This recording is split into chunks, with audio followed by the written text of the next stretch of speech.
মৰমৰ ছাত্ৰ-ছাত্ৰী, আমি তোমালোকৰ পাঠ্যপুথিৰ 16 number লেচনৰ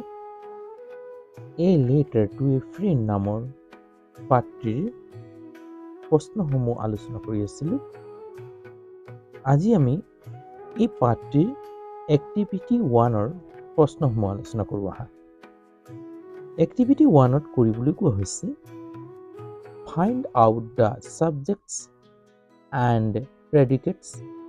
from the following sentences and write them separately. Find out, বিচাৰি উলিওৱা, the subjects, কৰ্তাবোৰ।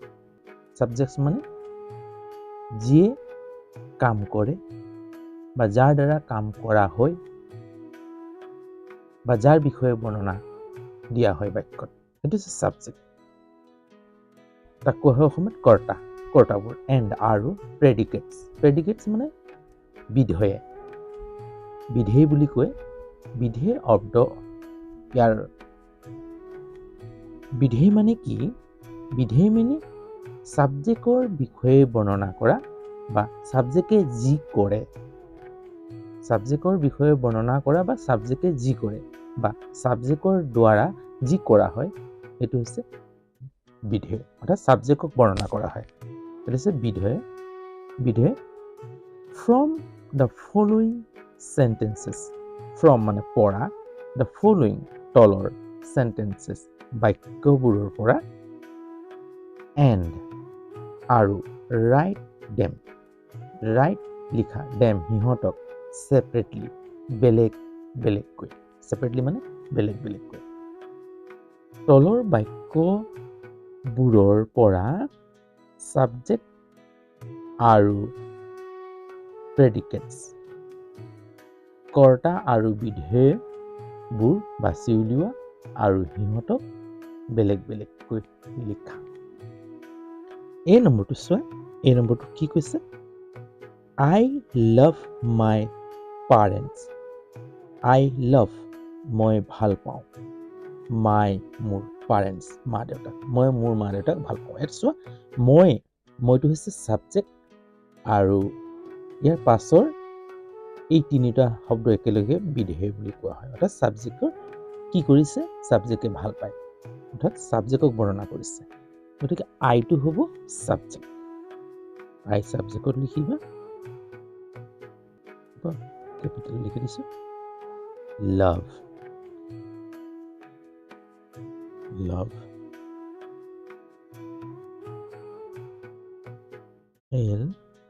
L-O-V-A, love, my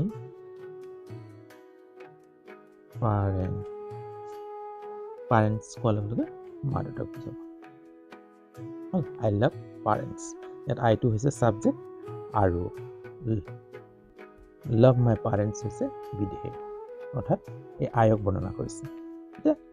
2 নম্বৰটো চোৱা, বিটো, we should respect, should, টো কি হৈছে? মোডাল ভাৰ্ব হৈছে, মুড প্ৰকাশ কৰিছে দেই। we should respect, আমি সন্মান দিব লাগে, our elders, আমাৰ ডাঙৰ সকলক, অৰ্থাৎ বয়োজ্যেষ্ঠসকলক আমি সন্মান দিব লাগে। ৰেসপেক্ট মানে সন্মান, আমাৰ elders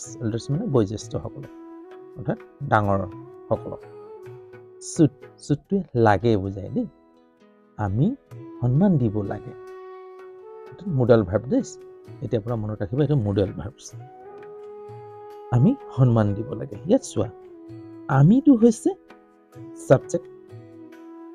অৰ্থাৎ উইটো হৈছে সাবজেক্ট, উই মানে আমি, উইটো হৈছে সাবজেক্ট আৰু should respect our elders, অৰ্থাৎ এই উইয়ে কথা কোৱাবিলাক বৰ্ণনা দিছে। উইয়ে কি কৈছে, আমিয়ে কি কৈছে তাক বৰ্ণনা দিছে, গতিকে এইটো হৈছে বিধেয়। উইটো হৈছে কি হৈছে? সাবজেক্ট আৰু should respect our elders, should respect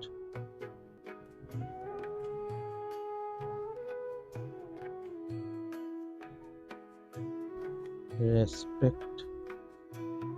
our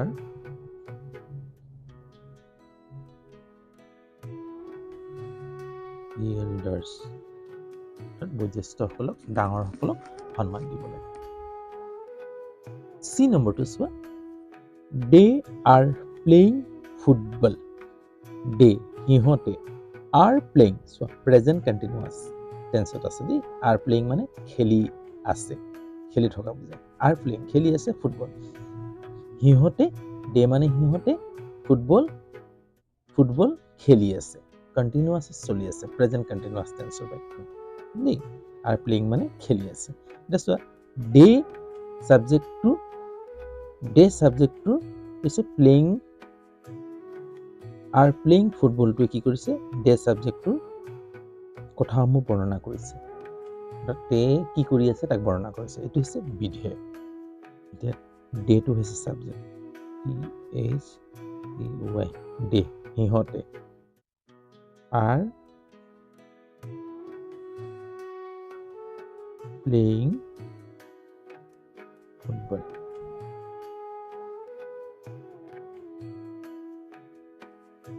are playing football next to swa next to কি কৈছে she wrote a story তাই এটা গল্প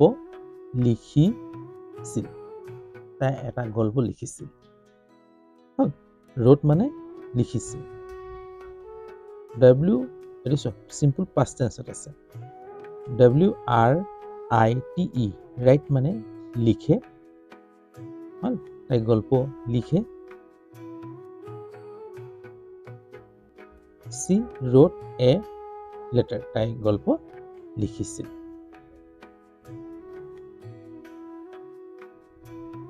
simple past tense আছে গতিকে c টো হৈছে subject আমি c টো কি লিখিব পাৰো subject c তাই wrote a letter আছে বিধেয় কাৰণ সিয়ে কৰা কামটো বৰ্ণনা কৰিছে wrote a story letter নহয় story next to soa e2 children play in the park children লৰা সকলে দেই child মানে লৰা আৰু children মানে লৰা সকল এটা কেঁচুৱা বুলি কওঁ যে চিলড্ৰেন টো কি হয় ই মোটা মাইকিক নুবুজায় সেই সৰু ল'ৰাবিলাকক বুজায় চিলড্ৰেন কৈ দিয়াৰ লগে লগে তাত ছোৱালীও থাকিব পাৰে ল'ৰাও থাকিব পাৰে হল নিউট্ৰেল জেন্ডাৰ দেই যে কেঁচুৱাবিলাকে বা খেলি আছে অৰ্থাৎ সৰু সৰু ল'ৰাবিলাকে খেলি আছে play in the park পাৰ্কত খেলিছে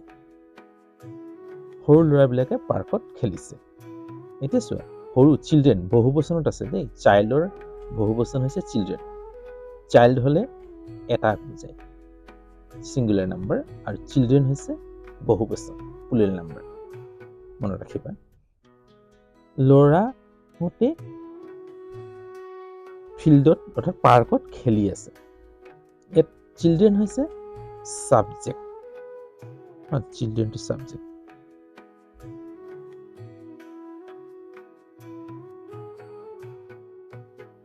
children subject তাত অলপ লিখোতে আখৰবোৰ খেলি মেলি হৈ যায় কাৰণ অলপ কষ্ট হৈছে লিখাত ব্লেকবোৰ্ড হলে ভাল হয় কিন্তু মই চেষ্টা কৰিম তোমালোকক হোৱাইট বোৰ্ড বুজাবলৈ এই চিলড্ৰেন সকলে কি কৰি আছে খেলি আছে ক'ত পাৰ্কত অৰ্থাৎ এইটো হৈছে বিধেয় অৰ্থাৎ চিলড্ৰেনৰ কৰা কামবোৰ বৰ্ণনা কৰিছে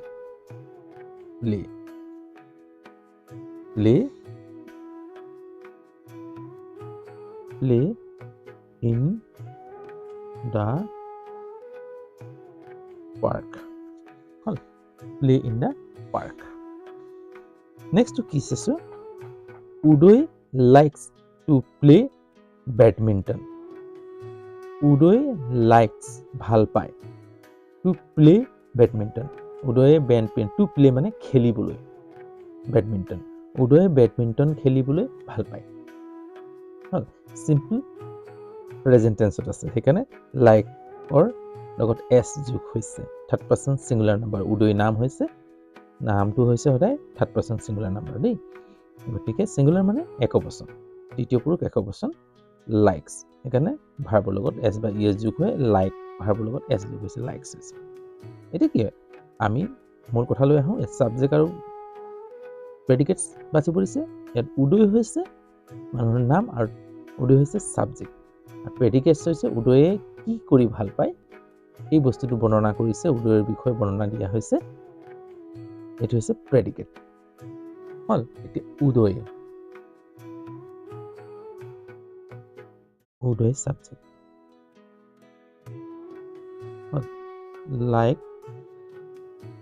likes to play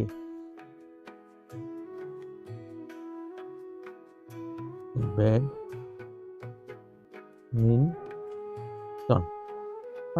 likes to play badminton খেলে ভাল পায় জি নম্বৰটো চোৱা they are running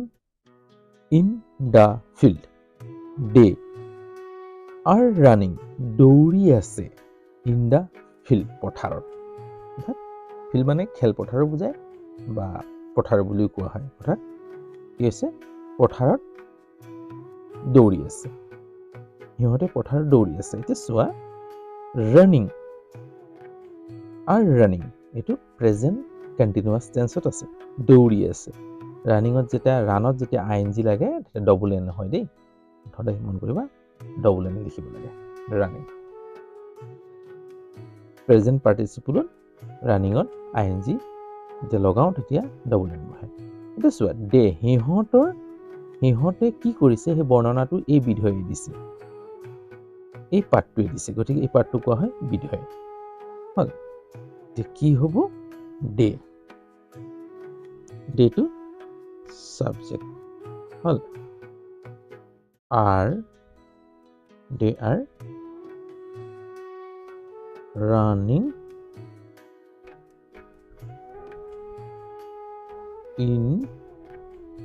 in the field খেলপথাৰটোত ফিল্ড হল এতিয়া চাওঁ আমি নেক্সট অন্তিমটো কি আছে the bird is flying over the tree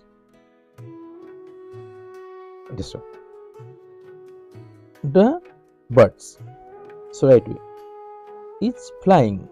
উৰি আছে over the tree গছৰ ওপৰত উৰি আছে over মানে ওপৰত the tree মানে গছটোৰ ওপৰত এইটো প্ৰেজেন্ট কণ্টিনিউয়াছ টেন্সত আছে is flying মানে উৰি আছে হল over মানে ওপৰত the tree গছটোৰ ওপৰত the bird চৰাইটোৱে কি কাম কৰিছে এই পাঠটোৱে বৰ্ণনা কৰিছে গতিকে এই পাঠটোৱে হৈছে বিধেয়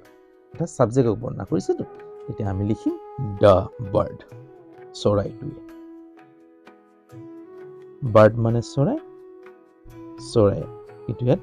the bird দি দিয়া লগে চৰাইটোৱে নিৰ্দিষ্টকে দেখুৱাইছে the bird হল আৰ্টিকল হয় দেই the to article each flying